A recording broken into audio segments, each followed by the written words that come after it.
Queridos, hoje tenho certeza que Deus ele quer abençoar muito a sua vida, porque a vontade de Deus para a sua vida é te abençoar. Às vezes a gente tem uma ideia que por causa dos nossos erros, Deus está meio brabo, Ele não está gostando de nós, Ele está querendo punir a gente. Mas isso não é verdade. Jesus ele ama você. Por mais que a gente possa cometer erros na nossa vida, a vontade de Deus sempre vai ser boa, perfeita e agradável. Você não consegue mudar a vontade de Deus para a sua vida. Uma vez eu ouvi essa frase, você não é tão bom assim. Você não consegue mudar o amor de Deus para com a sua vida. Então, acredite, Deus te trouxe aqui nesse lugar porque Ele quer te abençoar. Feche os teus olhos. A gente vai fazer mais uma oração, a gente vai entrar na palavra. A gente ora para que o nosso coração esteja aberto, para a gente ouvir de Deus. Pai, nós te agradecemos mais uma vez por esse culto, pela nossa igreja. Pai, nós somos tão gratos, Deus. Domingo é o melhor dia da semana, porque a gente pode estar aqui com os nossos irmãos na Tua presença, aprendendo a Tua palavra, crescendo, desenvolvendo nossa vida cristã. Pai, e fazendo aquilo que o Senhor nos falou para fazer na palavra, que é andar em comunhão, Pai, e edificar pessoas, edificar o Teu reino. Pai, eu oro, Deus, em nome de Jesus, que a nossa mente agora seja aberta para ouvir a Tua palavra, Deus, e que a gente não receba só informação, mas que no nosso espírito a gente receba a revelação da Tua palavra, da Tua presença e daquilo que o Senhor quer comunicar para nós. Em nome de Jesus. Amém. Amém? Vamos lá, então. Eu falei? Tinha coragem, não estou brincando. Então, vamos lá. Já vai ficar bem boa ali, já. Queridos, hoje o título da mensagem é Parece, mas não é. Fala comigo. Parece, mas não é. Meu pai sempre falava de uma propaganda, e eu acho que o cara tem que ter nascido pelo menos ali no início da década de 80 para conhecer essa, que era do Denorex, que eu tive que ir para o YouTube para conhecer. Eu pensei que Denorex era outra coisa. Eu descobri hoje, olhando para o YouTube, que Denorex, na verdade, ele é um anticaspa, Eu não sabia. Só que daí o slogan deles é isso, parece, mas não é. Então, sempre quando eu falo essa frase, parece, mas não é, eu lembro do meu pai falando isso. Mas, queridos, hoje eu quero conversar com vocês sobre um tema muito importante para a gente. Eu quero que você abra em Jeremias, capítulo 17, versículo 9. Se você trouxe sua Bíblia, por favor, faça isso. Se você não trouxe, a gente vai colocar aqui no nosso TV, atrás de mim. Você pode acompanhar ali também. Então, vamos lá. Jeremias, capítulo 17, versículo 9. Eu quero começar com esse versículo porque ele vai ser a base da nossa introdução. A Bíblia diz assim, enganoso é o coração mais do que todas as coisas. E aí ela ainda complementa dizendo, e perverso, ou seja, ruim de lida. Quem poderá o conhecer? Se você continuar lendo os versículos que se seguem, o próprio Deus diz que Ele é aquele que pode transformar e mudar os corações. Mas sabe, queridos, eu quero ver, preste bem atenção, porque hoje a mensagem assim, ela vai vir de encontro ao seu orgulho. E eu sei que a gente acha que não tem, mas eu tenho certeza que vai ser muito bom para mim e para você. Porque hoje o propósito da mensagem é mostrar áreas da nossa vida onde facilmente a gente pode se enganar, onde o nosso coração pode ser enganoso. Daí vem o título da mensagem, parece, mas não é. Muitas vezes na nossa vida, a gente jura que a gente está certo, mas a gente está errado. E esse é o perigo, queridos, porque uma vez assim, eu ouvi essa diferenciação, aí eu nunca mais me esqueci. Existe uma grande diferença entre rebeldia e entre engano, apesar de que os dois te levam para o buraco. Porque quem é rebelde sabe que erra e continua errando. Essa é a pessoa rebelde.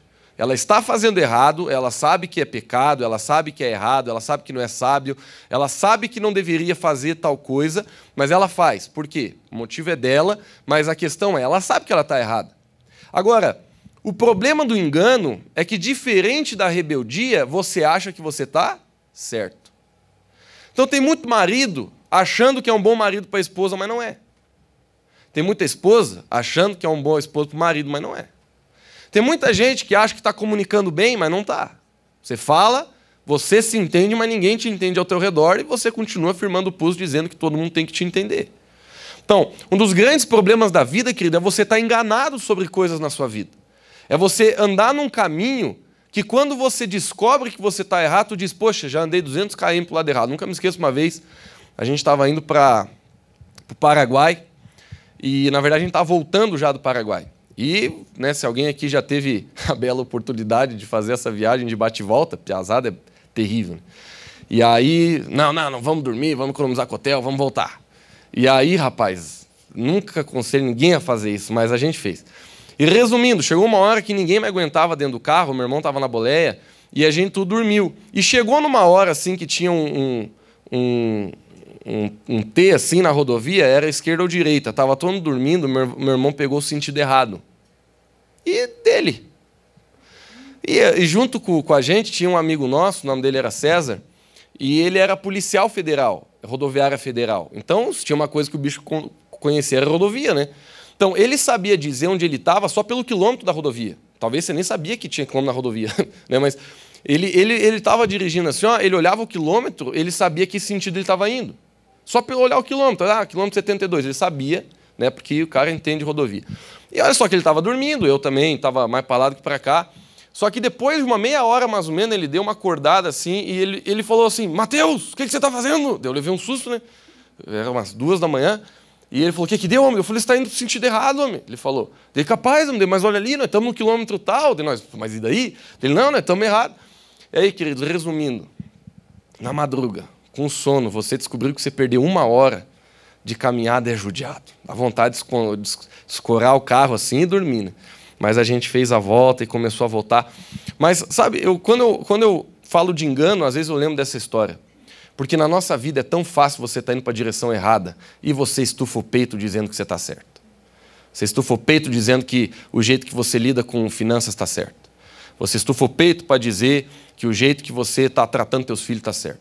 O jeito que você trata teu esposo está certo. A esposa está certo. Sabe, a gente pode cair num grande erro na nossa vida de estar enganado. E, queridos, eu não vou continuar lendo ali, mas a própria Bíblia está dizendo que a natureza do nosso coração é enganosa. Em outras palavras, a gente é assim. E não importa o quão você se esforce, você sempre vai ter uma grande, grande probabilidade de você se enganar na sua vida. Eu sei que tem muitas coisas que você já jurou estar certo e depois viu que estava errado. Não vou nem pedir para você levantar a mão, porque era só para todo mundo levantar mesmo, né? Porque todo mundo aqui na vida já pensou assim, não, estou certo, depois se lascou. Então, hoje a mensagem é sobre isso. Então eu queria entrar em alguns pontos aqui, na verdade vão ser 8, a respeito de áreas da nossa vida onde nós podemos estar tremendamente enganados. Vamos abrir em 1 Samuel, capítulo 16, versículo 7. Olha para a pessoa que está do seu lado, enquanto a gente está abrindo, e diga assim, olha, afrouxa o coração aí. Fala para ela, de verdade, para você me ajudar. Fala, afrouxa o coração. Afrouxa aí, afrouxa. Afrouxa porque hoje você vai ouvir umas verdades. Afrouxa aí. Então vamos lá, 1 Samuel 16, 7 diz o seguinte, contextualizando enquanto o versículo chega na tela aqui, queridos, profeta Samuel, ele teve uma incumbência poderosa de Deus, que era de escolher o novo rei que iria governar sobre a nação de Israel. Só que, claro, que não era ele que escolhia. Deus mostrava para o profeta Samuel quem que ele ia escolher. E olha que versículo interessante. Diz assim, mas o Senhor disse a Samuel, não atentes para a sua aparência, nem para a sua grandeza, nem para a grandeza da sua estatura. Porque eu o rejeitei, porque o Senhor não vê como vê o homem, pois o homem olha para o que está diante dos olhos, porém o Senhor olha para o coração. Queridos, olha só, o contexto é o seguinte, só para você entender melhor quem que Deus rejeitou. Davi, ele era um camarada extremamente rejeitado na sua casa. Extremamente rejeitado. Eu já comentei aqui isso com você algum tempo atrás. Isso não está na Bíblia, tá? Eu deixo claro que não está, então você não precisa acreditar nisso. Mas eu acredito que Davi, ele foi fruto da pulada de cerca do seu pai Jessé. O próprio Davi, no Salmo, diz, em pecado concebeu a minha mãe. E quando, nessa situação aqui, o profeta Samuel, ele ouve da parte de Deus que o próximo rei de Israel sairia da casa de Jessé. Só que Jessé tinha uma cambada de filho, ele tinha 6 mais Davi. E aí o problema é que quando o profeta Samuel falou assim, ó, tal dia, tal hora eu estou na tua casa, que os teus filhos estejam lá alinhados na sala. E aí quando o profeta Samuel chega lá, estavam os 6, mas Davi não estava. Por quê? Porque Jessé nem considerava Davi um filho. Não é porque ele só era rejeitado, não é só porque ele devia ser meio feinho. Ele não era considerado parte da família, literalmente. Aí, queridos, primeiro, o irmão mais velho de Davi, ele era um cara, a Bíblia diz isso, tá? Não estou falando eu. A Bíblia diz que esse cara, ele era muito bonitão, ele era muito assim, a aparência dele era uma aparência que, você botava os olhos no cara e tu dizia, não, tem que ser esse camarada aqui, velho. É esse aqui que tem que ser o próximo rei de Israel aí, pô, a panca do cara. Era tipo o tio Adair, assim. Era de bater os olhos e dizer, se não for esse aí, não sei quem mais pode. Mas olha o que Deus fala para Moisés. Não atente para a aparência, nem para a grandeza da estatura. Porque o Senhor não vê como o homem vê. Queridos, para você saber julgar as pessoas da forma certa, você tem que saber ver as pessoas como Deus vê. Porque o primeiro engano que eu quero compartilhar com você é o engano dos rótulos. Quando a gente julga as pessoas da forma errada. Primeiro que a Bíblia nem diz para a gente julgar as pessoas. A Bíblia fala para a gente não julgar literalmente as pessoas. A gente não deve olhar para as pessoas e julgar, dizer, aquele é isso, aquele é aquilo. Muitas vezes a gente comete o erro de conhecer uma pessoa de longe, nunca ter uma conversa profunda com a pessoa e começar a julgar ela. Isso é tremendamente danoso para a sua vida. Isso vai botar você em maus lençóis. Eu falo isso porque a Bíblia, inclusive, diz que da mesma forma que você julga as pessoas, você vai ser julgado. Então, olha o tamanho do pepino. Se eu sair por aí apontando o dedo, falando que tal pessoa é fraca, que tal pessoa é impura, tal pessoa não presta, tal pessoa é isso, tal pessoa é aquilo, você não percebe que, eu sei que é clichê esse negócio, mas é verdadeiro, que enquanto você faz isso, tem 3 dedos virados para você. E quando você julga as pessoas de forma errada, em vez de você estender amor, você estende julgamento, Deus ele vai fazer o mesmo com você. Não porque Ele quer se vingar, porque esse é o princípio. Assim como se eu pegar esse celular e jogar para cima, ele vai cair, no reino do Espírito, se você julga as pessoas, você vai ser julgado. Então, essa é a primeira coisa, queridos, que a gente pode profundamente se enganar com as pessoas. Isso da forma correta e da forma incorreta, digamos assim. Porque, às vezes, a gente pode olhar para uma pessoa e a gente pode se enganar, no sentido positivo. Por exemplo, uma pessoa, a gente acha que ela é ruim, mas, na verdade, ela é boa. Mas o contrário pode ser também prejudicial. Porque você vê uma pessoa ruim e você acha que é uma pessoa boa. Eu tenho certeza que você lembrou do teu crush do passado agora. Vamos se humilhar hoje à noite aqui. Quem aqui já amou uma pessoa que era um trapo velho? Levanta a mão. Levanta a mão aí. Não hoje, né? Pelo amor de Deus. Hoje eu sei que você... O pessoal levanta a mão assim meio... Aí tem gente levantando. Lucas, vale hoje também? Tá do meu lado aqui. Posso levantar a mão? Tem gente que eu sei que não quis levantar a mão e falou da bandeira. Mas, meus irmãos, vamos ser sinceros. A gente pode se enganar para o bem, a gente pode se enganar para o mal. A gente é o primeiro a levantar. Não, tem cada traste mesmo aí, Lucão. Mas duvido que alguém aqui já não foi também um traste para alguém. Duvido que se o teu crush do passado estivesse aqui e a gente perguntasse, ele ia pensar em você na hora e levantar a mão mostrando suvaqueira. Por quê? Porque a gente também pode ser ruim para as pessoas. Eu falo isso assim, a gente está rindo, não tem problema em rir, mas eu tenho certeza que tem gente aí que levantaria a mão por mim. Que olha assim, nossa, o Lucão, velho, olha, aquele homem lá foi só decepção. Queridos, a gente precisa saber julgar, a gente precisa saber determinar no nosso coração como que a gente faz as coisas. Mas a Bíblia está dizendo, é através do coração. Então, não é através da aparência. Claro que não vou ficar entrando aqui, te peço até perdão por isso, porque a vontade é essa, mas não vou ficar aqui entrando só em questão de casamento e relacionamento, apesar de que nessa área seja fácil de falar sobre isso. Mas sobre tudo na vida. Mas a gente olhando para o versículo aqui, a Bíblia está dizendo que o homem, olha só, o versículo está dizendo, pois o homem olha para o que está diante dos olhos. Então, muitas vezes, por exemplo, você liga a tua internet, você entra no YouTube. Aí tem um pastor lá que está pregando assim, com uma eloquência, rapaz. O cara bem vestido, pregando com uma unção poderosa, e vai. E você, não, esse cara que eu quero ouvir. Nossa, esse cara aqui, olha o cara. É isso aqui que eu quero. Mas você não sabe qual é a teologia do cara, você não sabe qual é o caráter do cara, tu não sabe como é que está o casamento do cara, tu não sabe como é que ele trata os filhos dele. Eu não estou dizendo que a gente deve desconfiar de todo mundo. Eu não estou falando que você tem que ter um espírito de desconfiar de todo mundo. Não é isso que eu estou falando. Mas o que eu estou querendo te dizer é que não seja o tipo de pessoa que só julga pela aparência. Porque se você só julga pela aparência, você vai se dar mal. O segredo é a gente buscar olhar para o coração. Só que a questão é a seguinte, só quem sabe ver o coração é Deus. Então como que a gente faz, Lucas? Se for para casar, você vai ter que conviver um pouco com a pessoa. Para você descobrir um pouco do coração da pessoa. Conviver, eu não estou falando casar nem morar junto, estou falando de você ter um namoro santo, um namoro iluminado. Quando eu falo iluminado, é dirigido pela palavra de Deus. e Deus vai capacitar você a ver o coração da pessoa.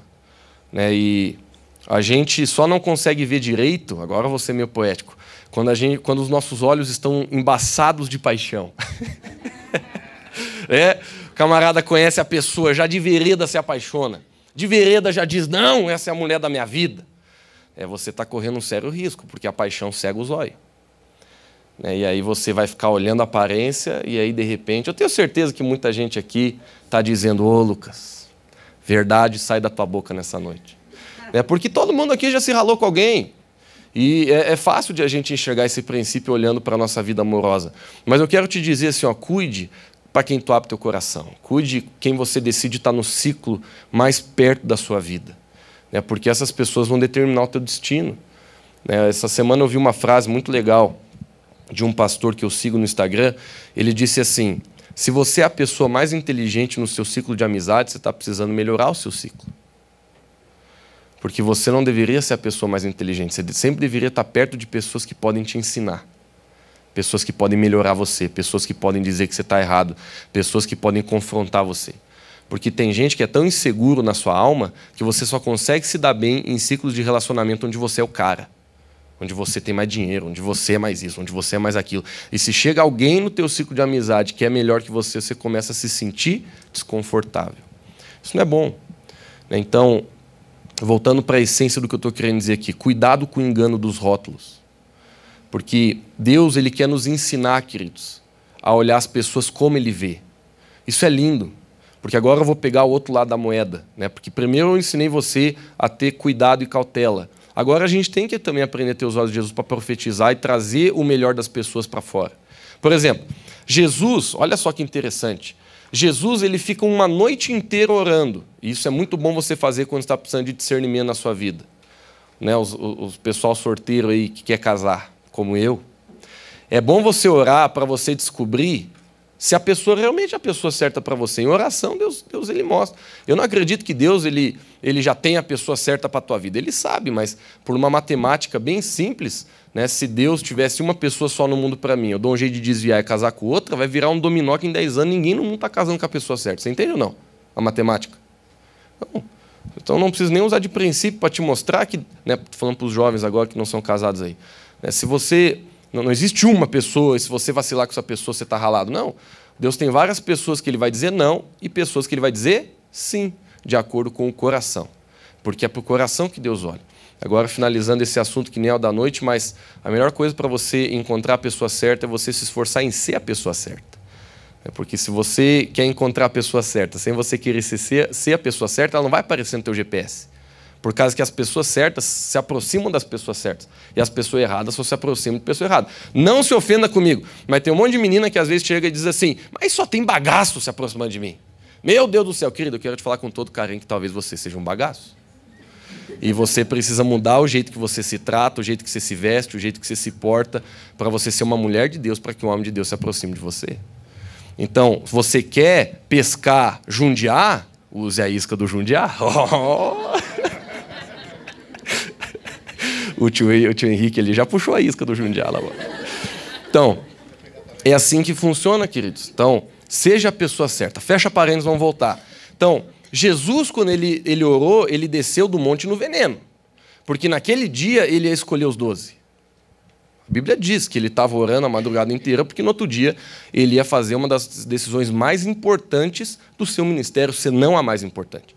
Porque depois que ele vazasse da terra, quem ia continuar o serviço era eles. Se ele escolhesse errado, meu amigo, se lascava. Então, o que ele fez? Ele foi escolhendo. Mas olha que interessante. Jesus ele não foi nos lugares onde talvez eu e você iríamos. Talvez se eu fosse escolher um discípulo para mim hoje, eu iria talvez num bairro mais elitizado, numa faculdade onde estão os estudiosos, mas a Bíblia diz que Jesus ele foi num lugar onde tinha pescador pescando, onde tinha gente fazendo material com a mão, madeira. Em outras palavras, as pessoas que Jesus escolheu para ser os discípulos deles não eram intelectuais, não eram pessoas que pela vista davam alguma coisa. Pedro mesmo, o nome dele nem Pedro era. E Jesus teve que mudar o nome dele. O nome dele, como é que era? Simão. E Jesus, uma hora, chegou para ele e falou assim, Simão, tu não é mais Simão, tu és Pedro. E aí é aquele versículo que muita gente tem de errado, né? Que ele falou assim, sobre essa pedra eu edificarei a minha igreja, porque a palavra Simão significa caniço, que é fácil de dobrar. Você já viu um caniço? Bate o vento, dobrou. Mas Jesus olha bem no grão dos olhos na época ainda Simão, e ele diz assim, Simão, você vai se chamar a partir de hoje Pedro. Sabe o que significa Pedro? Pedra. Aí ele diz, e sobre essa pedra eu edificarei a minha igreja. Ele não está falando de pedra, ele está falando do próprio Jesus, ele está falando dele mesmo. Mas, queridos, resumindo, Jesus ele era poderoso. Jesus, literalmente, ele olhava para as pessoas, via uma realidade aparente, mas ele profetizava a vontade de Deus. Então, sobre a sua família, sobre os seus filhos, sobre o seu esposo, sobre sua esposa, meu querido, eu te digo, você pode estar vendo indisciplina na vida deles. Você pode estar vendo atitudes erradas na vida deles. Mas toda vez que você olha nos olhos deles, diga assim, eu sei que você é uma boa pessoa. Eu sei que Deus ele tem planos poderosos para você. Eu sei que você é um grande homem de Deus. Você pode até dizer para mim assim, Lucas, a Bíblia manda não mentir. Mas isso não é mentir. Isso é você falar a verdade, porque a verdade não é o que a pessoa está sendo, a verdade é o que Deus fala que ela é. Vocês estão entendendo? Então, se eu estou vivendo uma vida promíscua, se eu estou vivendo uma vida de impureza, se eu estou vivendo uma vida longe do Senhor, por mais que essa seja a verdade, por mais que essa seja a minha realidade espiritual não é essa. Porque quando Deus olha para mim, Ele me vê como uma pessoa pura, Ele me vê como um homem de Deus, Ele me vê como um homem santo, mas eu estou cometendo atitudes erradas. Então, sempre quando eu oro, o Espírito de Deus olha para mim e diz assim, ei, Lucas, você não é um homem puro, por que você está fazendo impureza? Ei, Lucas, você não é um homem indisciplinado, por que você está agindo dessa forma? É dessa forma, queridos, que a gente tem que tratar. Porque o mundo está acostumado a olhar para as pessoas e só ver rótulos. A gente olha um cara ruim e diz, esse, aquele ali não presta, nem adianta fazer nada, mas a igreja não pode ser assim. Nós não podemos ser assim. Então, equilibrando bem a mensagem, eu quero te dizer, a igreja, nós somos filhos de Deus, nós somos chamados, literalmente, a trazer o melhor de dentro de cada pessoa. Queridos, eu vou dizer para você, eu sou muito grato a Deus pelas pessoas que no meio do meu lixo, elas olharam o tesouro do meu coração. No meio do meu pecado, elas olharam nos meus olhos, sabiam da minha vida toda, do meu pecado todo, olharam dentro dos meus olhos e falaram assim, Lucas, você é precioso. Você é um homem de Deus, você vai sair dessa. Deus escolheu você, Deus chamou você. Por mais que a tua situação hoje seja assim, não é isso que Deus tem para a sua vida, nem para o seu futuro. Vamos embora, vamos levantar. Porque é assim que nós devemos ser. Amém? Vamos treinar? Olha para a pessoa que está do seu lado e diga assim, eu vejo tesouros na sua vida, meu irmão.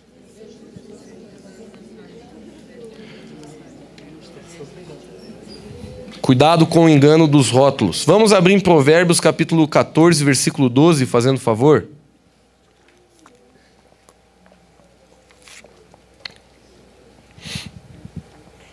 Provérbios 14, 12. Esse aqui eu gosto, hein? Esse aqui é top 5. Há um caminho que ao homem parece o caminho certo, mas o final dele conduz à morte. Primeiro eu quero te contextualizar umas coisas aqui, ó. Quando a Bíblia fala de morte, ela está falando do inferno. Porque morte, na Bíblia, não é morte. Porque Deus, ele não... A gente que vê a perspectiva terrena, a gente acha que quando uma pessoa morre, foi embora. Não, queridos, é só um até logo. Se você morrer amanhã, já vê a pessoa. Então, se vocês vão para o mesmo lugar, né? Mas, você veja que a Bíblia, quando ela fala de morte, ela está falando da eternidade. Então, eu sei que a gente pode pegar esse versículo e usar em tudo qualquer canto. É verdade, Lucas. Lembrei do meu crush de novo. Pode. Porque se você olhar ali e ver assim, tem uns homens aí que parecem o caminho direito, mas é morte. Deus o livre. Então, você pode interpretar o versículo assim, mas eu quero levar você para a real interpretação do versículo. A Bíblia está falando de vida eterna. Então, e o segundo princípio é o seguinte, cuidado com o engano do mundo. Porque, queridos, nesse mundo, muitas coisas vão tentar gritar para você, esse é o caminho, andai por ele. Eu vou tentar deixar a coisa bem prática. Tem muita gente dizendo para você que para você ter um relacionamento bom no seu casamento, você tem que acender uma vela do amor. Tem muita gente dizendo para você que se você quer ter prosperidade, você pega um elefante, põe com a bunda para a porta e deixa lá. Tem muita gente que dizendo que para você conseguir resolver algumas coisas da tua vida, você tem que fazer uma macumba com alguma coisa lá, um trabalho, paga não sei quanto estão cobrando hoje, ninguém sabe. Então, existem muitos caminhos no mundo. Muitas pessoas dizem, não, tem que adorar esse, não, tem que adorar aquele. Brasil, a gente já tem bastante assim, miscigenação religiosa. Agora, se você vai para um país como a Índia, que literalmente tem milhares de deuses, e quando eu falo Deus, são falsos, porque a Bíblia é clara em dizer que só existe um Deus pelo qual nos importa ser salvos, Senhor Jesus, que morreu por nós numa cruz. Esse é o único. Jesus mesmo se autodenominou único. Ele falou, eu sou o caminho, eu sou a verdade e eu sou a vida. Ninguém vem ao Pai senão por mim. Tá, meia dúzia de caminhão aí. Se você for daqui a Joinville, pelo menos 3 caminhões tu pega esse versículo. Por quê? Porque esse é um dos versículos mais importantes, meu irmão, da Bíblia. Jesus, ele dá um tiro, um headshot, assim, todo mundo que quer desviar do caminho. Ele fala, eu sou o caminho, eu sou a verdade e eu sou a vida. Aí agora ele chega e pega pesado. Ninguém vem ao Pai senão por mim. Ele está estabelecendo uma condição. Então, às vezes, a gente não quer aceitar essa condição. E esse é o princípio que eu quero compartilhar com você agora. Cuidado com o engano do mundo. Porque mesmo, sabe o que eu encontro? Vamos ser bem prático aqui da nossa região da Mures aqui. O que eu encontro muito aqui na nossa região é que a maioria da galera simpatiza com Jesus. Você pergunta assim, ô tio Márcio, e Jesus? Não, Jesus é o nosso Senhor. Pergunta ali para o Bruno, Bruno, e Jesus? Não, Jesus é... Qualquer pessoa que você para na rua aí, tu pergunta, e aí, gosta de Jesus? A maioria vai dizer, parça, gente boa, tamo junto, é Jesus, claro que é Jesus. Mas tu olha para a vida do camarada, não é Jesus. O camarada tem um monte de amuleto para tentar dar sorte. O camarada está tentando fazer oração para um monte de gente que não é Jesus. O camarada está se prostrando diante de um monte de imagem que não é Jesus. Então, a Bíblia é aquela que revela a verdade. Não sou eu, não é a comunidade cristã, não é a igreja evangélica, é a palavra de Deus. A Bíblia está aí para todo mundo ler, independente de religião, independente de crença, independente de qualquer coisa. A Bíblia, ela revela a palavra de Deus. E a palavra de Deus, dita pelo próprio Jesus, é: somente eu posso conectar você com Deus. Somente o que eu fiz na cruz do Calvário, somente esse sacrifício vai fazer você receber a salvação, a bênção, a cura, a transformação, a renovação, a saída da depressão, a cura dos teus pecados. Só Jesus, querido. Só Ele podemos orar, só Ele podemos prestar culto. Por isso que nessa igreja você só vai ouvir falar sobre Jesus, porque não existe outro. Se existisse, a gente acredite, a gente falaria, mas não existe. É só Ele que pode nos curar, que pode nos libertar. Então, cuidado para você não entrar no engano do mundo, porque o próprio versículo está dizendo que parece direito. O que parece? Parece mais? Não é, mas parece, poxa. Da mesma forma que eu já fui enganado por meninas, porque pareciam legais, pareciam de Deus, e eu também já enganei gente, porque olhou para mim e falou assim, nossa, olha lá o Lucas, prega em cima do púlpito, cara. Olha só aquele bíceps. Olha só aquele cavanhaque. Ah, deve ser o homem que eu quero casar nessa vida. De repente levou ferro comigo. Eu estou falando de passado distante da minha vida. Está no mar do esquecimento. Amém? Amém da igreja aí. Amém? Então, meus irmãos, isso que eu quero te dizer, parece, mas não é. Então, eu volto a falar do perigo do engano. Ele parece, mas não é. Mas parece. E não parece pouco, parece muito. Você já viu alguma coisa falsificada na tua vida que você olhou e falou assim, não pode que isso aqui é falsificado? Eu não sei se você já pegou dinheiro falsificado ou, sei lá, que tipo de coisa você já pegou falsificado na tua vida. Mas eu já me apavorei com cada falsificação aí, gente, que você olha e tu diz assim, mas não pode que isso aqui é falsificado. Por isso que a gente precisa do Espírito Santo. Porque tem hora que só Ele vai poder te dizer, rapaz, joga fora que isso aí é falso. Então, o que eu acho lindo é que a Bíblia diz que é o Espírito Santo que nos convence a respeito da verdade. A gente não está sozinho nesse negócio de identificar o que é falso e verdadeiro. O próprio Espírito Santo de Deus, ele vai colocar um incômodo no teu coração, ele vai tirar a paz de você quando você estiver entrando num caminho falso. Aí você vai ter que cuidar, porque, presta atenção no que eu vou dizer, Cristo, isso aqui é importante. Os teus sentimentos, eles podem muitas vezes maquiar a voz de Deus. Porque quando uma pessoa se empolga demais nos sentimentos, ela pode facilmente se enganar. Eu sei que a gente volta a falar ali de relacionamento, mas em todas as áreas da vida. Vamos continuar descendo para a terra, né? Não falar de tanta coisa espiritual. Quantas vezes... Não levanta a mão agora para não expor. Mas quem aqui já comprou o carro errado?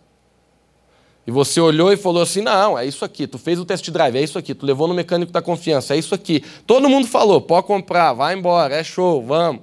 Tu compra. de repente, deu ali uns 5.000 quilômetros andando, tu viu que foi o pior pepino que tu fez na tua vida. Se tu não fez isso, alguém que você conhece fez. Então, o que eu estou querendo dizer, queridos, é todo mundo pode cair no buraco. Não existe uma pessoa aqui nessa igreja, nem eu que vos falo, que está ileso, que está dizendo assim, não, graças a Deus aqui sou café com leite nesse negócio de engano. Não. Se você não cuidar, você vai entrar em engano na sua vida. E no mundo existe muito engano. Muita coisa pode tentar fazer você desviar a sua fé de Jesus e colocar em outra coisa. Só que a Bíblia ali, ela não está usando palavras fáceis. Ela está dizendo que é morte. O caminho parece de vida, mas no final conduz para a morte. Vamos abrir agora em Provérbios capítulo 3, versículo 5, e a gente vai entrar no próximo princípio da noite. A gente já falou sobre o engano dos rótulos, a gente já falou sobre o engano do mundo, e agora a gente vai falar sobre o terceiro engano que a gente quer confrontar nessa noite, que é o engano da sabedoria humana. Provérbios 3, 5 diz assim, confia no Senhor de todo o teu coração, e não confie no teu próprio entendimento. Queridos, eu poderia ter puxado outros versículos aqui, mas tem outro que diz assim, não seja sábio aos teus próprios olhos. Olha, você pode ser muito inteligente, assim como eu sei que tem muita gente aqui que realmente é. Você pode ter estudado muito, assim como eu sei que muita gente aqui estudou. Você pode já ter lido muitos livros, como eu sei que é a realidade de bastante gente aqui. Mas mesmo assim, nunca se considere o cara. Nunca, só porque você fez um curso ali, diga, não, deixa eu ensinar todo mundo aqui, porque que tem bala na agulha. Queridos, por mais que você realmente tenha sabedoria, sempre tenha uma postura de humildade. Porque a Bíblia diz que o próprio orgulho cega o homem. O próprio orgulho, ele faz você não conseguir enxergar coisas importantes na sua frente. Na verdade, eu digo isso com toda segurança. O que mais traz engano para o coração de uma pessoa é o orgulho. Quando você começa a se orgulhar, pode crer que você vai começar a perder coisas pequenas na sua frente que você não vai conseguir enxergar, e essas coisas elas vão acabar destruindo você. Gostei muito de uma frase que o nosso irmão Henrique ontem falou na célula de jovens. Ele disse assim, ninguém tropeça em montanha, todo mundo tropeça em pedra pequena. Hã? Hoje é o dia, hein? Tira uma selfie com a tua esposa e posta lá no Face. Ninguém tropeça em montanha. Mas, meu irmão, isso é verdade. As coisas que muitas vezes vão levar teu casamento à bancarrota não é as montanhas, é as pedras pequenas. Aquilo que vai levar tuas finanças à bancarrota não é as grandes dívidas que você fez às vezes, né? Às vezes são as pequenas que você vai fazendo, quando viu, cadê? Cartão de crédito, vai passando, quando vê se lascou. Então, não estou dizendo que isso é uma regra para todas as áreas, mas a gente precisa se manter humilde, porque a humildade faz a gente ver direito. Então, não confie no entendimento humano. Eu volto a dizer, estude e estude bastante, mas sempre dependa de Deus para tomar decisões. Jesus, queridos, ele é... Olha só, isso aqui eu vou sair um pouco da mensagem, porque isso aqui é rico demais. Jesus, ele fez muita coisa com os discípulos, muita. Jesus curou, Jesus libertou, Jesus até gente morta ressuscitou. Junto com os discípulos. Mas só tem uma coisa que a gente vê os discípulos pedindo para Jesus ensinar. E o que é? Orar. Querido, você não vê um discípulo de Jesus dizendo assim, Senhor Jesus, me ensina a curar. Você não vê um discípulo na Bíblia chegando para Jesus dizendo assim, Jesus, me ensina a libertar demônio. Você não vê alguém chegando para Jesus dizendo assim, Jesus, me ensina a pregar. Só tem uma coisa que os discípulos eles pedem para Jesus. Jesus, me ensina a orar. Sabe por quê? Porque andando com Jesus, os discípulos rapidamente entenderam de onde vinha a fonte de tudo aquilo que Jesus fazia. Que era da oração. Então eles rapidamente entenderam, se a gente aprender a orar, o resto vai vir no pacote. Então eles pedem para Jesus, Jesus, me ensina a orar. Queridos, quando a gente lê a Bíblia, a gente vê que direto Jesus ele se retirava para orar. Eu não sei, isso não está na Bíblia dessa forma, mas eu acredito, pessoalmente, que na grande maioria dos dias, em algum momento Jesus olhava para os discípulos e dizia assim, galera, eu já volto. Subia no monte, entrava num quarto, ia para trás de uma casa, e ele orava ao Senhor. A Bíblia narra muitos desses momentos. Eles estão escondidos na Bíblia. Se você ler os 4 evangelhos com bastante cuidado, você vai encontrar vários momentos que passam despercebidos onde a Bíblia diz Jesus se retira para orar. E aí o baile já te continua. E voltou e curou. Mas é tão rápido que você pode deixar passar. Mas em vários momentos a Bíblia diz, e Jesus se retirou a fim de orar. Então, é muito importante que para você não decida mal na sua vida, você não confie errado nos seus sentimentos, ore. Querido, se você está... Vou falar especificamente para quem está no vale da decisão. Se você precisa tomar uma decisão importante nessa semana, comece orando. Se você precisa tomar uma decisão importante amanhã, hoje antes de dormir e amanhã quando acordar, ore ao Senhor. Peça sabedoria. Diga, Deus, coloca a paz na decisão certa e tira a paz da decisão errada. Me mostra. Me dá capacidade, me dá inteligência que vem do alto para mim conseguir ver como o Senhor vê. Queridos, Jesus, quando ele estava orando para escolher os discípulos, eu tenho certeza que a oração dele, por mais que em outras palavras, era a seguinte: Deus, deixa eu escolher como o Senhor escolhe, não como eu escolho. O profeta Samuel, ele viu lá os irmãos de Davi bonitão, mas Deus chegou para ele e disse assim, não se atente à aparência, se atente ao coração, porque eu vejo o coração. Então, querido, cuidado com o engano da sabedoria humana. Nunca se considere o cara. Nunca se considere o expert da parada. Nunca ache que você não precisa de conselhos. Nunca ache que você é autossuficiente. Sabe o que eu encontro? Na minha vida já encontrei, e às vezes encontro algumas pessoas, o camarada nunca pede conselho para nada. Ele vive a vida alone, assim, ele vive carreira solo. A vida inteira. E decide sozinho, decide que carro comprar sozinho, não consulta a esposa, decide o negócio a fazer, não consulta o marido, decide... E sabe, vai vivendo a vida solo. Você tem que tomar uma decisão importante, tu não conversa com os teus amigos que entendem sobre o assunto. Meu irmão do céu, se eu, Lucas, vou comprar um carro, eu vou pedir muito conselho para a galera que eu sei que entende de carro. Porque eu não sou burro, mas eu também não sou o cara que olha para um carro e diz assim, é diesel. Eu não sou esse cara, entendeu? Nem sei dizer quando o motor é diesel, quando é gasolina de vez. Mas tem amigo meu que eu sei que o cara bate o olho no carro, parece que Deus deu um sexto sentido, entendeu? Tá certo que esse sexto sentido tá com as mulheres, né? Impressionante. Mulher não entende nada de nada, mas ela olha e sabe. É um negócio que Deus deu, assim. Ela não entende de carro, mas ela olha e diz, não compra. Ela pode não entender do negócio, mas ela diz, faz. Se você vai de atrás, na maioria das vezes dá certo. Não assinei nada aqui, então se você for de atrás também se dá mal, não vem cobrar de mim. Só estou falando de um princípio que eu vejo na maioria das vezes. Lá em casa é assim. As coisas que meu pai fez sem consultar minha mãe, se deu mal. Então, essa aí foi de graça aí. Então, continuando aqui, queridos, seja uma pessoa humilde, peça conselho. Sabe, por mais que você estudou, continue humilde. Ore ao Senhor. Porque isso vai ser muito bom. A Bíblia está dizendo ali, não seja sábio aos teus próprios olhos. Ela está falando ali, não fique orgulhosão no próprio entendimento. Bom, lá em 1 Timóteo, capítulo 6, versículo 7, a gente entra agora no quarto engano da noite. Queria dizer, agora a gente vai falar um pouco sobre grana, sobre dinheiro. O versículo de 1 Timóteo 6,10, enquanto o pessoal está colocando ali, é aquele famoso que fala a respeito do dinheiro, de como ele o amor ao dinheiro é a raiz de todos os males. Está ali, porque o amor ao dinheiro é a raiz de todos os males. E nessa cobiça, alguns se desviaram da fé e se transpassaram a si mesmo com muitas dores. Gente, quem faz aqui cachorro quente entende o que eu vou dizer. Eu vou jogar uma maizeninha agora na mensagem. Quem deixa eu jogar uma maisena, levanta a mão, só para mim ver. Vocês deixam? A Mari não deixou, também não deixou ali. Você não deixou, Carol? Mas então tá, eu vou jogar. Agora a gente vai engrossar um pouco o caldo. Queridos, veja bem. Teve um cara na Bíblia, o nome dele é Judas. Ele foi um dos discípulos de Jesus. Não vou abrir lá, mas a Bíblia diz que ele vendeu Jesus por 30 moedas de prata. Nem é tanto dinheiro assim, mas também não é pouco. Mas a Bíblia diz que esse homem, sendo discípulo... Eu peguei um discípulo de Jesus, porque é fácil pegar Nabucodonosor lá, que estava longe de Deus. Não, eu vou pegar um discípulo de Jesus para você ver como qualquer pessoa pode ser enganado pelo dinheiro. Um homem que, presta atenção, andou com Jesus 3 anos e meio, viu o milagre. Jesus lavou os pés de Judas. Jesus pagou conta de Judas. Jesus amou Judas igual todo mundo.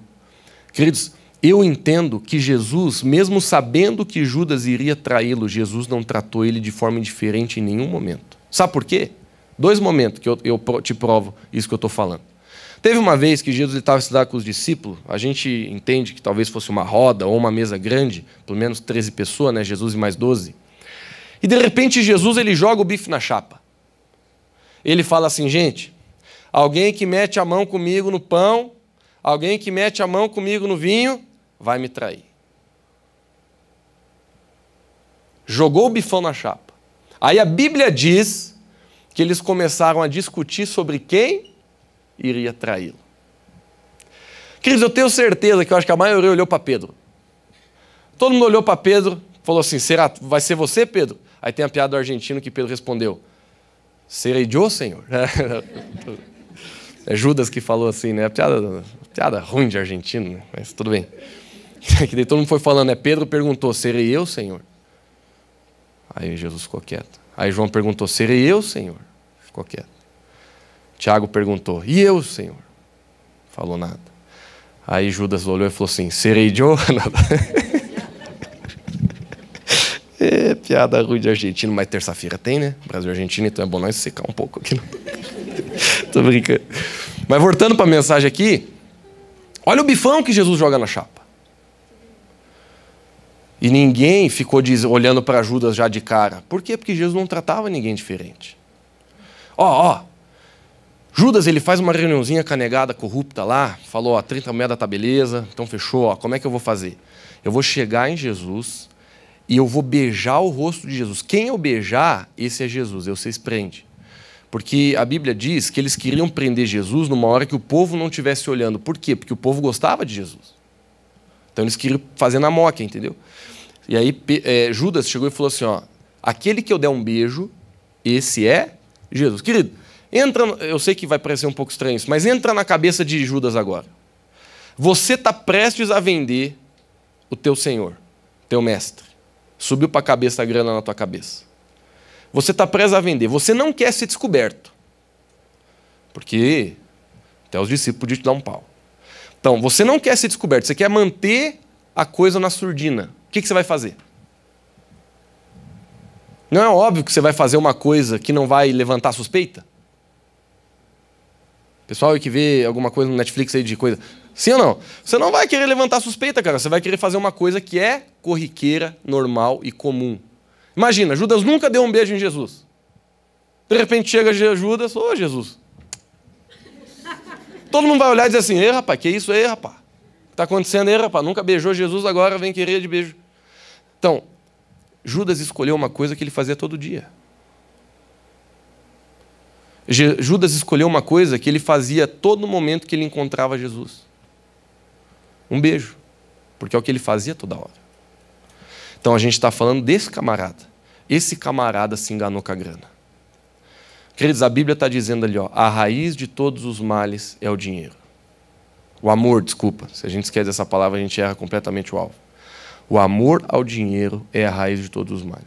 O dinheiro é bom? Sim. A gente quer ter? Sim. Quem quer dinheiro, levanta a mão. Eu, não é o Silvio Santos, mas vamos lá. Eu. Meu irmão, o dinheiro é bom. Eu mesmo estou querendo ter. Se você está irritado, pode me dar. Entendeu? Se você diz, Lucas, eu estou amando muito dinheiro, pode dar para mim que você vai resolver isso aí comigo, então. Mas a Bíblia é clara em dizer que o homem ele pode amar a grana, pode amar a verba. E isso não é só coisa de rico, apesar de que a Bíblia diz que quem é rico tem mais tendência a amar a verba, a amar o dinheiro. Mas eu já vi, falo isso com todo respeito, um monte de pobre amar mais dinheiro que rico. O camarada não tem dinheiro para comprar um pastel, mas Deus o livre, o cara ama o dinheiro, Deus o livre mexendo no dinheiro do cara. E às vezes eu já vi gente com muito dinheiro, extremamente generosa. Então, o que eu quero falar com carinho para você, queridos, e aqui vem a maisena, cuide.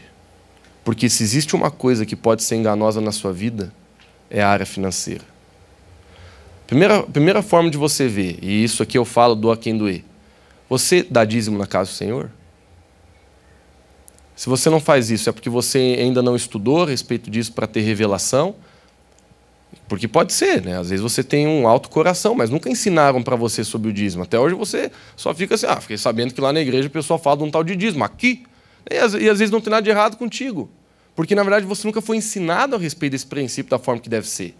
Talvez você precisa abrir bem a Bíblia, ler, esgotar os versículos, estudar de verdade, para você compreender o princípio, você entender, passou ou não para o Novo Testamento, né? Porque muita gente fica com essa discussão se passou ou não passou. Eu estou preparando uma mensagem sobre isso, em breve vou pregar aqui sobre dízimo e oferta, não exatamente só sobre isso, mas vai ser uma mensagem poderosa que nunca mais vai esquecer. Mas tem muita gente que questiona, Lucas, mas como é que não é, etc. e tal. Mas o que eu quero te dizer é, sabe por quê? O motivo número 1 de as pessoas ter problema com o princípio do dízimo? Adivinha?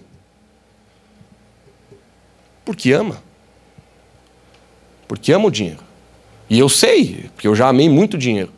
Hoje eu tento me policiar. Porque se eu vejo que eu estou começando a ficar pão duro, eu já começo rápido assim, fazendo alguma coisa, abençoando alguém, pagando uma pizza para alguém, pagando um lanche para alguém, nem que seja 10 pila. Mas eu já começo a esmurrar meu pensamento que diz vai faltar, vai faltar, vai faltar. Eu não estou dizendo que você tem que ser negligente na sua administração. Você deve ter uma administração muito bem feita das suas finanças da sua casa, inclusive em família. Mas o que eu estou querendo dizer, Cris, é que quando você permite que o Espírito Santo de Deus te abençoe através do princípio, da prática do princípio bíblico, você vai ver a bênção de Deus chegar na sua vida. Toda a vida é assim, não é só essa área. Todas as áreas da nossa vida são assim. Absolutamente todas. Se você é fiel à sua esposa, você vai ter um casamento abençoado. Se você ama a sua esposa, o seu marido, e honra ele, você vai ter um casamento abençoado.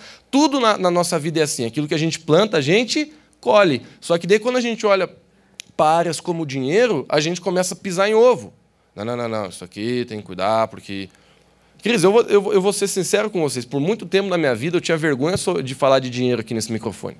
Porque eu pensava assim, vou falar de dinheiro, muita gente não volta. Vou falar de dinheiro, muita gente vai dizer que a gente está sendo que nem as igrejas que vê na TV, que ficam pedindo para ser abençoado. Queridos, a gente prega a palavra de Deus, você não precisa dar para ser abençoado. Você já é abençoado pelo que Jesus Cristo fez na cruz do Calvário por você. Mas eu decido ser generoso, porque a generosidade é o princípio da grandeza. Eu nunca vi uma pessoa prosperar sem ser generosa. Eu não estou falando só de igreja, eu estou falando de empresa. Eu estou falando de família, eu estou falando de negócio. A pessoa generosa prospera porque a mentalidade dela é uma mentalidade de crescimento. Agora, o camarada que é toda a vida puxando para trás, toda a vida mão fechada, atravessa o rio com a farinha na mão. O camarada que não abençoa os outros, não, toda a vida retendo. O cara é sanguessuga. Esse dia eu preguei aqui, a gente deu risada, né? Mas o cara entra num lugar, a pergunta dele, o que é de graça? Uma caneta, o cara pega a caneta, nem vai usar, mas põe no bolso, porque é de graça. Entendeu? Eu sei, eu de vez em quando eu olho para mim, mas eu tenho uma mentalidade muito pobre. Às vezes eu pego uns avião e aí eles dão uns snackzinhos de graça. Queridos, tem um polvilho lá que é horrível, na Azul. Mas só porque é de graça eu pego. Eu sei que eu vou jogar fora depois quando eu descer do avião, porque eu odeio aquele polvilho. Mas eu pego porque é de graça, a mentalidade da pobreza é essa, sabe? Você tem que sugar o ambiente. O que é de graça aqui nessa igreja? Eu vou pegar e vou levar para cá. Então, essa mentalidade é uma mentalidade que o cara não prospera. Mas o que a Bíblia diz? Que o generoso prosperará. Encontrei uma pessoa na Bíblia que prosperou e não era generosa. Davi mesmo, que foi o maior rei de Israel, que mais prosperou a nação de Israel, certo? Foi o filho dele. Mas Davi foi aquele que começou a revolução, inclusive a revolução no ferro no planeta, foi Davi, nos tempos de Davi que começou. Davi mesmo dizia, Senhor, não vou te ofertar algo que a mim não me custe nada. Em outras palavras, Davi ele tinha um dilema para a vida dele. Não vou ficar dando troco. Não vou ficar dando o que sobra. Para comprar uma calça eu gasto tanto, para dar para Deus... Davi tinha consciência de generosidade. Tinha uma pessoa com necessidade perto dele, se eu posso eu vou ajudar. E aí Davi prosperou. Então, eu lembro muito bem do tempo que eu tinha vergonha de falar sobre isso na igreja. Porque eu pensava que isso ia escandalizar as pessoas. Querido, quando a gente fala de dinheiro, só escandaliza quem tem amor ao dinheiro. Então, se você está escandalizado pelo que eu estou te falando, com todo carinho eu te digo, você ama o dinheiro. E você precisa orar pedindo que Deus revele isso ao seu coração para que isso seja trabalhado em você. Então, eu amo você o suficiente para te falar a verdade. Porque a verdade muitas vezes dói. Mas é a verdade, não deixa de ser. Então, você vai prosperar cada dia mais. Eu oro que cada dia mais você seja mais cheio de dinheiro. Eu oro que você assim, olhe para a tua vida um dia assim que você não sabe o que faz com o dinheiro na tua vida. Mas nunca deixe de ser generoso. Porque o dia que você esperar ter para ser generoso, adivinha quando você vai ter. Tem muita gente que pensa assim, não, Lucas, olha, eu concordo contigo assim, 100%. mas é que estou numa situação difícil. Começa a ser generoso com o teu pouco. E você vai ver Deus te colocando sobre o muito. É um princípio bíblico. Quem é fiel no pouco... Eu não preciso voltar para falar da viúva pobre, né, que é clichê pra caramba falar da viúva pobre nessas horas. Mas você sabe, né, o que está na Bíblia, você já leu um pouquinho, você conhece a história da viúva pobre. Né? Ela não tinha quase nada, gente. A Bíblia, teve um pastor lá que ele fez uma conta para transicionar o dinheiro que ela deu para os dinheiros de hoje, não dava R$1. Mas Jesus falou que ela foi a que mais deu. Por quê? Porque deu tudo o que tinha. Jesus não está olhando para a quantia, Jesus está olhando para aquilo que o dinheiro significa para você. Jesus está olhando pro coração. A gente volta para Samuel. Jesus falou, o homem vê a aparência, mas Deus olha o coração. Então não adianta também você chegar na igreja e dar um monte de dinheiro se o teu coração está errado. Se o teu coração está ganancioso, se você está dando para se achar. Você vai vir aqui entregar, deixa cair. Nossa, caiu aqui, deixa eu juntar esse dinheiro que eu estou dando hoje. Né? Então, se você está dando com o coração desse jeito, também não dê. Porque uma coisa que eu aprendi, eu nasci, Cris, eu sou filho de pastor. Eu já vi a minha família, nunca passamos necessidade, nunca passamos fome, graças a Deus. Mas eu já vi, às vezes eu chegar em casa, principalmente no início da igreja, e a gente não ter direito que passar no pão. Eu já fui várias vezes no supermercado e pedi um salgadinho para meu pai falou não, porque a gente não tinha dinheiro. Eu sei o que é passar dificuldade financeira, mas se você perguntar para mim assim, Lucas, alguma vez na sua vida, no ministério dessa igreja, a gente deixou de pagar um aluguel, a gente deixou de pagar uma conta? Nunca.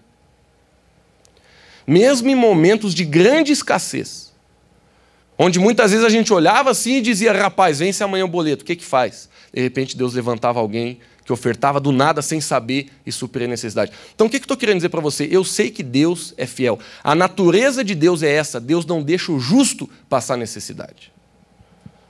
Se você está em Cristo, querido, essa é a promessa de Deus para a sua vida. Não sou eu que estou falando, é Deus que está falando. Ele não vai deixar você passar necessidade. Você pode passar por tempo de deserto, mas você não vai passar fome. Você não vai perecer na sua vida, porque Deus ele vai ser fiel com você. E eu vi isso minha vida inteira. Por isso que eu falo isso com tanta autoridade hoje. Porque o tio Elcio foi muito correto no que ele falou. Nós somos responsáveis de manter essa casa. Nós somos responsáveis, né, de, através do nosso dízimo, da nossa oferta, honrar primeiro a Deus e depois a casa onde a gente está sendo abençoado. Eu não vou pedir para você levantar a mão, mas eu tenho certeza que todo mundo aqui está sendo abençoado por essa igreja, por essa casa, por esse ministério, por esse lugar, pelo aquilo que Deus tem feito nessa cidade. Os testemunhos são diversos. Então nós deve ter uma gratidão, mas também uma responsabilidade em dizer, Senhor, eu não vou deixar o dinheiro me dominar, não. Eu não vou deixar o amor ao dinheiro me dominar. Então cuidado, queridos. Eu gastei um pouco de tempo nesse princípio e eu avisei que ia jogar um fermento e joguei. Mas o que eu quero te dizer é, esse é o princípio da palavra. Você pode conferir. O apóstolo Paulo mesmo disse, ele falou assim, ó, a galera que prega aí, vá para a Bíblia depois e confira se o cara está certo. Então, você tem essa liberdade. A palavra está sendo filmada, vai para o YouTube essa semana mesmo, você pode assistir 10 vezes, tentar me pegar nos erros. Se eu estiver errado, você venha falar comigo que eu sou o primeiro a pedir perdão no próximo culto. A gente não tem esse problema, já fiz isso. Nossa responsabilidade aqui é te falar a verdade para que você prospere, para que você seja feliz, para que a tua casa se dê bem. E o que faz isso é a verdade da palavra de Deus. Vamos para Lucas capítulo 10, versículo 38. Temos só mais 10 minutos, então eu vou correr aqui. Lucas 10, 38. Queridos, aqui a gente encontra a história de Marta e Maria. A gente vai ler 4 versículos rapidinho, tá? Lucas 10, 38. Ora, quando iam de caminho, entrou Jesus numa aldeia, e certa mulher, que chamava Marta, o recebeu na sua casa. 39, vamos lá.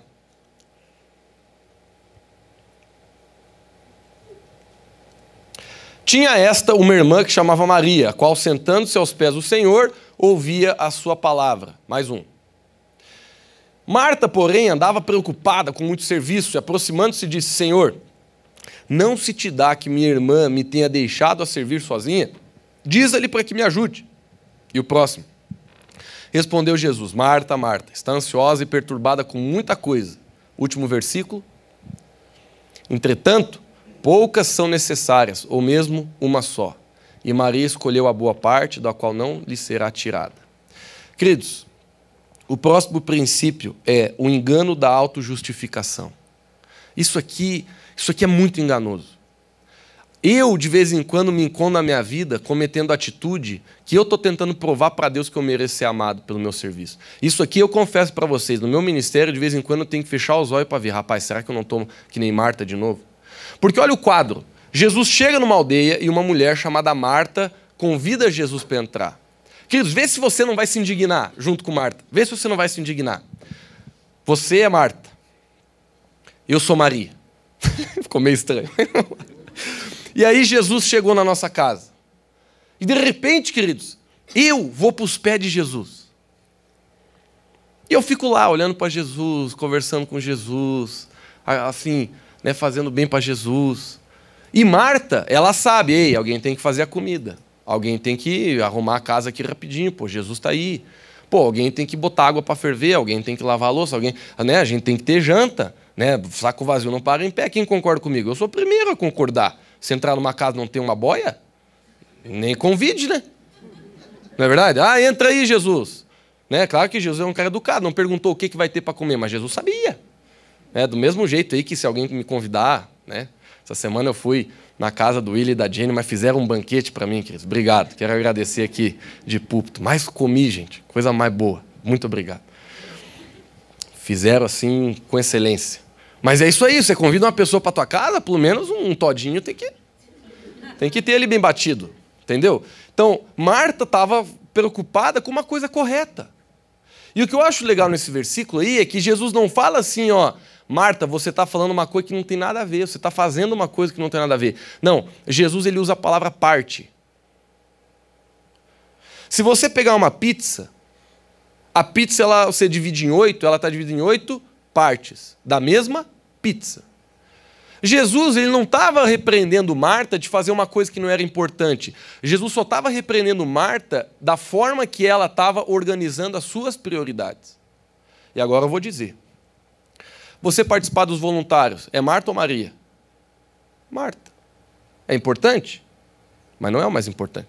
Você servir na tua célula, é Marta ou Maria? É Marta. Você servir em algum ministério dessa casa, é Marta ou Maria? É Marta. Teu ministério pessoal, você evangelizar uma pessoa, é Marta ou Maria? É Marta. Eu não quero que você entenda errado, todas essas coisas são de extrema importância. Não existe cristão verdadeiro que não serve. Daqui a pouco a gente vai falar um pouco mais sobre isso quando a gente ir para Tiago.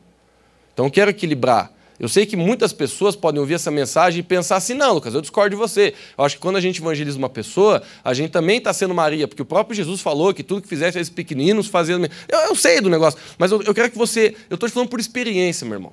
Porque eu, por mais que seja novo, eu já estou no ministério há 10 anos. Só que em Otacílio estou há 6. Eu sei o que é você se matar fazendo visita para a pessoa, fazendo célula, participando de ministério, fazendo tudo, mas não entrar na presença de Deus. Eu sei que é isso, porque eu já fiz. Então, Jesus aqui, ele, através dessa história, a gente precisa abrir os nossos olhos para o engano da prioridade. Porque sempre, queridos, a gente pode se enganar. E aí a gente começa a brigar com Deus. Deus, mas eu não estou indo na igreja. Deus, mas eu não estou lendo a Bíblia. O Senhor não mandou fazer isso, eu não fiz. Pastor pregou isso, eu não pratiquei. Falaram para me entrar nos voluntários, eu não entrei. Falaram para ir numa célula, eu não fui. Falaram para me parar de bater com o rolo de macarrão no marido, não parei. Tudo aquilo que falaram para você fazer, tu fez. Tu está bonitinho, tu está certinho. Mas você está esquecendo do principal. Então, o que Jesus está fazendo, ele não está diminuindo Marta, ele só está exaltando Maria. Ele não está dizendo assim, ó, não quero comer hoje. Não. Mas o que Jesus está querendo dizer, talvez é assim, não está na Bíblia, eu posso até estar errado, mas eu acredito que Jesus está querendo dizer assim, ó, Maria escolheu a melhor parte, você devia ter feito mesmo, a gente conversar, a gente ter comunhão, está sendo tão gostoso a gente estar aqui.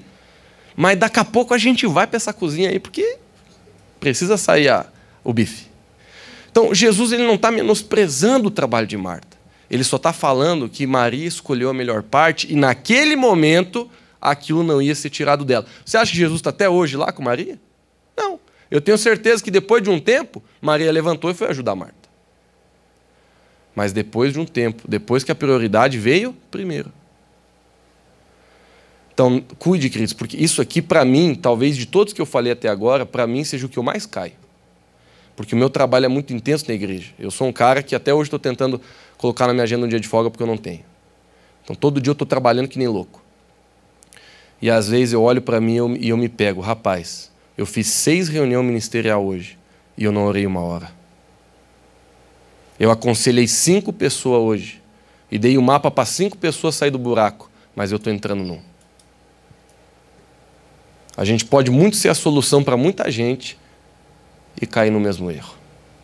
Eu sei porque eu estou falando por experiência, não estou falando daquilo que eu vi na vida de outra pessoa. Então, aqui, queridos, cuide do engano que a gente vê nessa história. E eu intitulei aqui como engano da autojustificação. Por que essa palavra? Porque muita gente tenta merecer o amor de Deus. Muita gente tenta merecer o perdão de Deus. Se eu trabalhar bastante na igreja, Jesus vai ficar mais feliz comigo. Isso não é verdade. Jesus ama você por quem você é. Você pode agradar a Deus ou não pelas suas atitudes, mas o amor de Deus por ti não muda nunca. A salvação que Deus tem para ti, se você entregou seu coração para Jesus, você não consegue ser mais salvo ou menos salvo. Se você é salvo, você é salvo. Eu acredito que você pode perder a tua salvação. A Bíblia diz que muitos naufragaram na fé. Mas uma vez que você está em Cristo, teu coração está em submissão à presença de Deus, e por mais que você tenha muito pecado e muito erro, você está em luta contra Ele, eu acredito que você é salvo, por mais que você tenha um monte de problema. Agora, você não consegue merecer mais a salvação. Mas a gente precisa ter prioridade. Então, vamos lá. Em Hebreus, capítulo 10, versículo 24 e 25, tem um versículo... Agora, queridos, infelizmente, eu vou ter que correr mais, tá? Porque eu não quero que você vá embora tarde, eu quero acabar o culto no horário. Então, eu vou só citar os próximos 3 princípios aqui. Hebreus 10, 24, 25 diz assim: consideremos-nos uns aos outros para nos estimularmos ao amor e às boas obras, que o apóstolo Paulo está dizendo. Aí no próximo versículo, ele diz o seguinte: não abandonando a nossa congregação, como é de costume de alguns, antes admoestando-nos uns aos outros, tanto mais quanto vedes que aquele dia se aproxima. O apóstolo Paulo está falando a respeito do final dos tempos. Queridos, esse versículo aqui ele está falando de uma coisa muito importante que vem no nosso próximo princípio. Cuidado com o engano do isolamento. Muita gente quer se isolar. Muita gente quer chegar a um momento da vida e dizer assim: não preciso mais da igreja, não preciso mais de irmão, não preciso mais de célula, não preciso mais andar com as pessoas. Eu indo na igreja uma vez por mês está bom. Eu participando da célula. Queridos, a nossa igreja aqui, ela tem um culto por domingo e tem célula durante a semana. Tem igreja que tem culto todo dia. Cada igreja tem uma dinâmica. A nossa igreja tem uma dinâmica que a gente acredita ser extremamente suficiente se você quer ter comunhão e andar em saúde na sua vida. Mas o princípio que a palavra de Deus está dizendo aqui, que o apóstolo Paulo está falando, é: nunca deixe de estar com a galera. Nunca deixe de ter comunhão com pessoas que estão buscando o mesmo Deus. E eu falo isso com carinho porque eu sei que Satanás ele tenta enganar as pessoas dizendo: não tem problema ficar em casa hoje. Não tem problema não ir na igreja hoje. Não tem problema não estar em comunhão hoje. Queridos, lute contra todo sentimento que te faz ficar longe da igreja e de onde as pessoas da igreja estão. Eu sei que eu estou falando aqui e muita gente está sendo ministrada. Porque, eu não sei você, mas eu tenho dias que eu penso assim: cara, que vontade de ficar em casa. Da onde que vem essa vontade? Pode vir de muitos cantos, pode vir de um cansaço, pode vir de algum pensamento que você quer fazer outra coisa, pode ser de um futebolzinho que foi marcado na mesma hora, pode ser de algo que vai passar na TV que você não quer perder, e pode ser também de um sentimento do capeta mesmo na tua vida que quer te isolar da igreja. Então, assim, tanto faz de onde vem o sentimento, mas ele vem. Ele vem. Não precisa levantar a mão, mas eu tenho certeza que muitos de vocês que estão aqui merecem uma salva de palma. Você lutou contra isso hoje. Talvez antes de você vir para cá, você pensou: mas será que eu vou mesmo nessa igreja de crente aí? Esse povo esquisito. Será que eu vou mesmo gastar 2 horas lá? Às vezes a gente pensa as coisas. A gente tem dúvida, mas eu quero te falar isso com carinho. Nunca titubeie. Não sei se existe essa palavra, mas estou usando. Não titubeie. Sabe, decida antes: eu vou na igreja, eu vou estar junto das pessoas que estão buscando a Deus, pessoas que são igual eu, tem problema igual eu, tem dificuldade igual eu, mas a gente precisa estar junto, Porque quando você decide se afastar, a tua fé vai diminuir. Eu sei que o exemplo é bem clichê, mas se você pega as brasas e separa elas, elas rapidamente, cada uma vai se apagar no seu canto. Um dos maiores princípios, querido, para você manter a sua fé acesa é: esteja perto de pessoas de fé. Isso aqui eu vi a minha vida inteira acontecendo, meu amigo. Eu estou rindo aqui porque eu vi a minha vida inteira isso acontecendo. Camarada está firme na igreja, está forte, volta do encontro, está bombando, Jesus é tremendo e não largo mais isso na minha vida e não tem mais nada que faça eu me afastar de Jesus. Camarada não vai num culto, não vai no segundo, não vai no terceiro, no quarto, é só sair buscar o homem aí porque já está caído. Eu vi minha vida inteira, não li no livro, vi com meus olhos. Vi a vida inteira. O camarada se afasta da comunhão, a fé começa a diminuir. Se afastou de estar com os irmãos, a fé começa a ser abalada, começa a ser atacada, o cara começa a desanimar. Aí tem um monte de gente que vem e diz assim: ô, Lucão, mas estou tão desanimado para buscar Deus, cara. Vou te ser sincero, não vou mentir para você, Lucão. Não tenho vontade de ir para a igreja. Quando eu vou é na fé. Mas é claro, quando a gente não faz as coisas do jeito certo, a gente não vai ter prazer mesmo. Se a gente não trabalha com a saúde da nossa alma, a gente não vai ter prazer nas coisas certas. Então eu sei que às vezes a gente luta para vir para a igreja. Ó, Lucas, eu vou porque eu sei que está na palavra. Mas eu nem gosto de ir. Então você tem que rever o seu coração. Por que você não gosta de ir na casa do Senhor? Talvez é uma pessoa que te incomoda, vai lá conversar com ela. Se alguém aqui te incomoda, pode ser eu. Chegue em mim e diga assim: ô, Lucão, vem cá, quero te pagar um X. Aí você conversa comigo, tu diz: ó, não estou gostando de ti, cara. Você está pregando aí, eu sinto que você está olhando para mim, mano. Então você pode falar comigo: ó, não estou nem querendo vir mais nessa igreja aí porque eu estou me incomodado contigo. Então tu fale comigo, eu vou te pedir perdão. No segundo X eu peço mais um perdão. E a gente vai restaurar esse relacionamento aí. Entendeu? Então é assim, eu sei que a gente está rindo, mas é assim mesmo, queridos. Tirando a parte do X.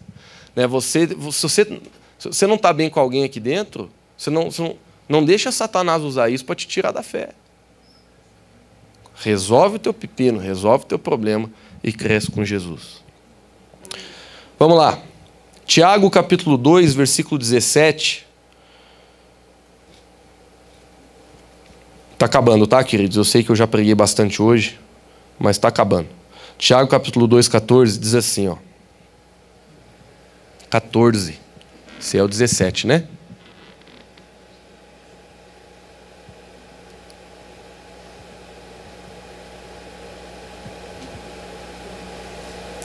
Que proveito há, meus irmãos, se alguém disser que tem fé e não tiver obras, porventura essa fé poderá salvá-lo?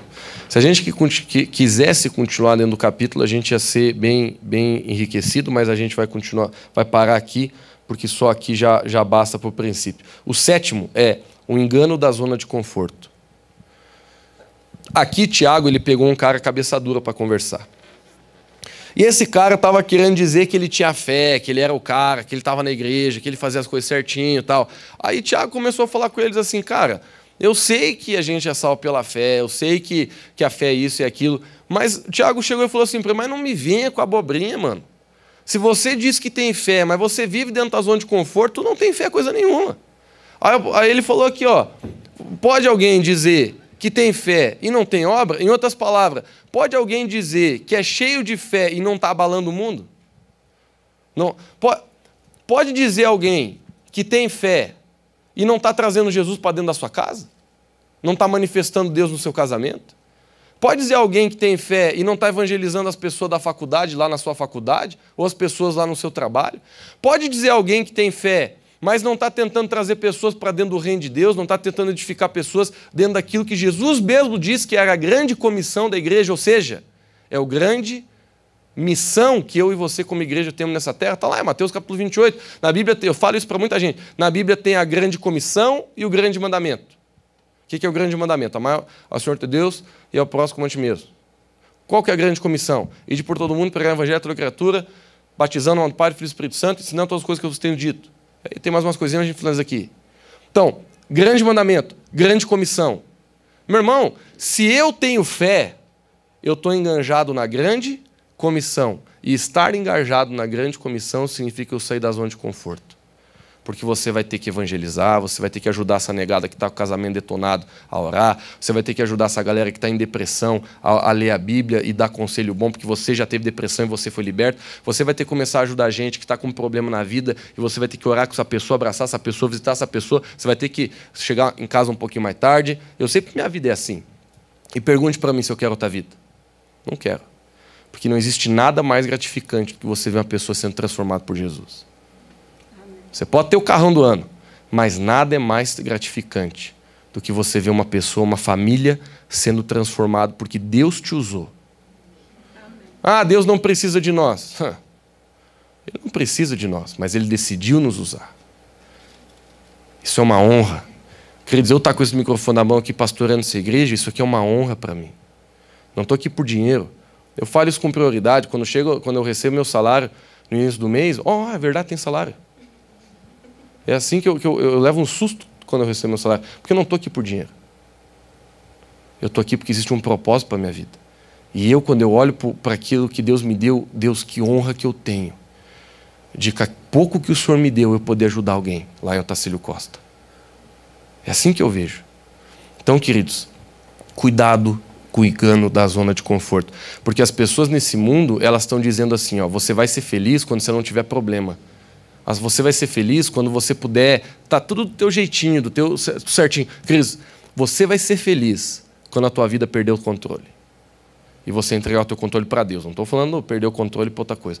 Quando você tira o controle da tua mão e você dá para Deus, você vai ver o que é felicidade. Porque você vai experimentar de coisas que nada conseguiu te dar. Nem diploma, dinheiro, nem teu casamento. Por mais que eu acredito que teu esposo, tua esposa te dá muita alegria. Mas tem coisas que só o Senhor pode fazer. Então, cuidado com o engano da zona de conforto. Cuidado com o engano de você dizer assim, não, tá bom minha vida assim, não quero me envolver, não quero responsabilidade. As pessoas, elas querem direitos, mas não querem responsabilidades. É assim em todas as áreas. O que mais tem é gente assim, quer direito, quer cobrar direito, mas não quer assumir responsabilidade.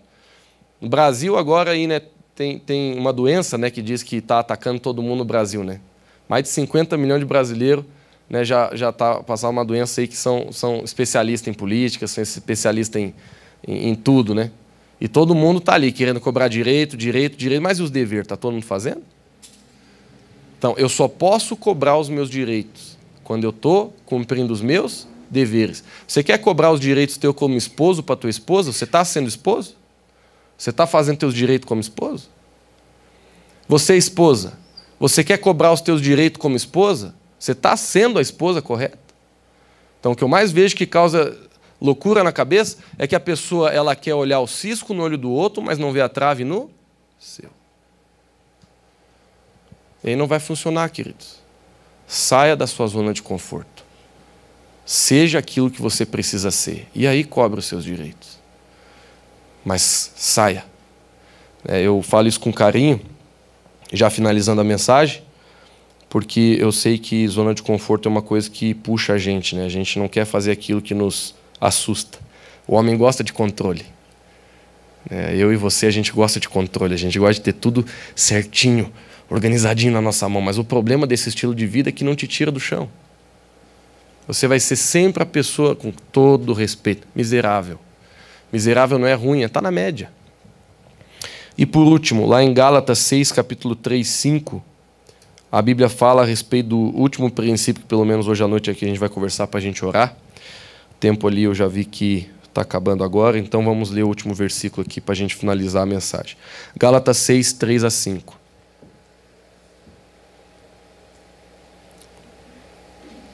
Pois se alguém pensa ser alguma coisa... Parece que a vida está sendo sarcástica agora, né? Se você lê assim como um colérico, né? Se você pensa que você é alguma coisa, não sendo nada, engane-se a si mesmo. Próximo versículo. Mas prove cada um a sua própria obra, e então terá motivo de glória somente em si mesmo, e não em outra. Agora o último versículo. Porque cada qual levará o seu próprio fardo. Essa versão não gostei, mas o versículo 4... ele fala a palavra comparação, na minha versão pelo menos, acho que era NVI a minha, eu não sei que versão que o pessoal usou ali. Mas no versículo 4 dizia assim, não se comparando a outra pessoa. Eu não sei se estão direitando a versão, mas eu não tenho mais tempo para ler ali. Então, último princípio, o engano da comparação. Queridos, nessa vida a gente pode se enganar muito se comparando com os outros.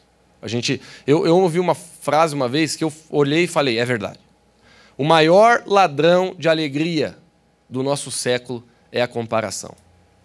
Porque toda hora você está comparando teu carro com o carro do outro. Você está comparando tua mulher com a mulher do outro. Não devia. Você está comparando teu esposo com o esposo do outro. Você está comparando as tuas férias com as férias do outro. Minhas férias fui para Parmeira. O rapaz ali foi para Balneário. E você está ali se amargurando. Você olha para a saúde de um e tu está comparando com a tua saúde. Nossa, a saúde da pessoa, ela corre. Eu olho para o tio Elcio, eu me escandalizo com a saúde daquele homem. Ele posta umas fotos, minha meta de relacionamento é o tio Elcio e a Cris. Eles pegam uma bike de vez em quando e faz quantos quilômetros, Elcio? 20, 30, 40? Singeleza. E eu olho e digo assim, queria ter essa saúde, de verdade, que eu estou passando um momento de saúde. A gente toda hora, querendo ou não, está se comparando. Ainda mais aí a gente que fica no Instagram, né, muito tempo, Facebook. E eu volto a dizer, Instagram é você comparar os teus bastidores com os melhores momentos da vida de outra pessoa. Você já viu, se você chega em casa, pessoal que vem na igreja não vê Fantástico, né? Não dá tempo de ver, né? Eu que não dá, porque eu só chego em casa às 11 e pouco. Mas você que vê Fantástico, você chega lá e aparece os melhores momentos da rodada. Eles mostram a hora que o cara chutou errado na bola? Eles mostram a hora que o cara chutou um bicão assim e isolou? Não, é os melhores momentos. É só chute que foi no ângulo. É só chute que bateu na trave e saiu. É só gol. É só coisa boa. Isso é o Instagram da pessoa. São os melhores momentos do jogo. Tem 90 minutos, mas os melhores momentos tem 2. E aí, você está comparando teus 90 minutos com os 2 minutinhos da vida da pessoa que ela posta lá. E tu diz, nossa, mas emagreceu essa guria. Aí tu olha para tua barriga, mas deve estar tomando aquele negócio lá. E você começa a se amargurar. Porque você continua comparando tua vida, comparando tua realidade. Sendo que a única coisa que você precisa fazer para ser feliz é olhar para Cristo. Não estou dizendo que você não tem que se esforçar, né, para melhorar de vida. O que eu estou dizendo é, não se compare. Porque a gente pode cair no engano da comparação. Tem gente que eu conheço, né, para não dizer que sou eu, que de vez em quando eu olho e digo assim, rapaz, eu estou deprimido. Porque às vezes eu estou lá comparando, eu olho assim, o Instagram da igreja lá, igreja tal. Meu Deus, cara, os caras estão com 5 mil membros, mano. Fazendo evento aí, os caras têm dinheiro para levar o Fernandinho. E lá na comunidade, eu tenho um pedal de bateria que ninguém mais aguenta. Entendeu? Aí, às vezes, eu posso ficar me comparando ali, poxa, a vida aqui, nossa situação. Então, se você não cuidar, você vai se amargurar na comparação, meu irmão. Beleza, a tua realidade não pode ser aquilo que você não quer hoje. Tá certo você admirar pessoas, tá certo você seguir pessoas que podem te inspirar, mas não se compare. Porque cada vez que você se compara, tu está entregando a tua alegria para Satanás. E você está dizendo assim, pega a minha alegria aqui. Vamos lá, frustração, desânimo. Eu estava ouvindo uma ministração essa semana, finalizo com isso, que a chave para ligar a depressão na vida de uma pessoa é a decepção. Quando a pessoa ela vai passando por decepções na vida e ela não sabe lidar com a decepção, ela vai pouco a pouco entrando naquilo que hoje a gente conhece como uma das piores doenças do nosso século, que é a depressão. Não é à toa que a depressão aumentou quando as redes sociais aumentaram. Porque quanto mais uma pessoa se compara, mais ela se frustra e se decepciona. E quanto mais decepcionada ela está, mais triste ela vai ser. A decepção, isso aconteceu, eu não queria que acontecesse. Decepção. Perdi tal coisa que não queria. Decepção. Se você não sabe lidar com a decepção, não sabe olhar para cima e dizer, Jesus, vamos lá, vamos olhar para cima, você vai cair naquilo que muitos têm chamado hoje de deprê. Fica de pé, querido, onde você está. Quero orar contigo antes de a gente ir embora.